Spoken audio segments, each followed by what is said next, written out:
Hello. കുറച്ച് നാളായി video record ചെയ്തിട്ടും വോയിസ് ഓവറൊക്കെ ചെയ്തിട്ടും. അപ്പം കുറേ നാൾക്ക് ശേഷമാണ് ഇപ്പോൾ വീഡിയോ എടുക്കുന്നത്. എന്തോ ഡിഫറെൻ്റായ ഒരു സ്റ്റേജിലൂടെയാണ് ലൈഫ് കടന്നു പോയിക്കൊണ്ടിരിക്കുന്ന ഒരു തോന്നൽ. അപ്പോൾ കുറച്ച് മനസ്സമാധാനത്തിന് വേണ്ടിയിട്ട് അമ്പലത്തിലേക്ക് വരാമെന്ന് കരുതി. ആക്ച്വലി ഈ അമ്പലത്തിൽ വരാമെന്ന് ഉദ്ദേശിച്ച് വേണ്ടി വന്നതല്ല, പക്ഷേ എന്തോ ഇതൊക്കെയാണ് നിയോഗം എന്ന് പറയുന്നത്. ഞാൻ എപ്പോഴും നിയോഗത്തിൽ വിശ്വസിക്കുന്ന ഒരാളാണ്. ഞായറാഴ്ച രാവിലെ 8 മണിക്ക് കടയൊന്നും തുറന്നിട്ടില്ല. അപ്പോൾ അന്വേഷിച്ച് വന്നപ്പോഴത്തേക്ക് ആയൂർ വന്ന് വിളക്ക് വാങ്ങിയ വേണ്ടി വന്നതാണ്. ജാനുവിന് മഹാദേവർ അമ്പലത്തിൽ ഒരു വിളക്ക് കൊടുക്കാൻ നേർച്ച ഉണ്ടായിരുന്നു. അന്വേഷിച്ച് വന്നപ്പോഴത്തേക്കും ചരടൊക്കെ വാങ്ങിച്ച് അവിടെയൊക്കെ പൂജിച്ച് തിരിച്ച് വീട്ടിലേക്ക് പോവുകയാണ്. ഇതാണ് പുതുതായിട്ട് നമ്മുടെ ചടയങ്ങളിൽ വെക്കുന്ന ഒരു 60 കോടിയുടെ വീട്.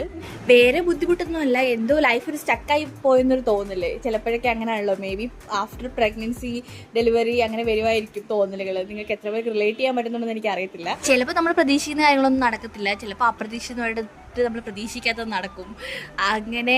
അങ്ങനെ ഒരു സ്റ്റേജിലാണെന്ന് തോന്നുന്നു. അപ്പോൾ ഞാൻ ഓൾറെഡി ഒരു സ്പിരിച്വൽ ആയിട്ടുള്ള ആളാണ്. പിന്നെ അപ്പോൾ നമുക്ക് കൂടുതൽ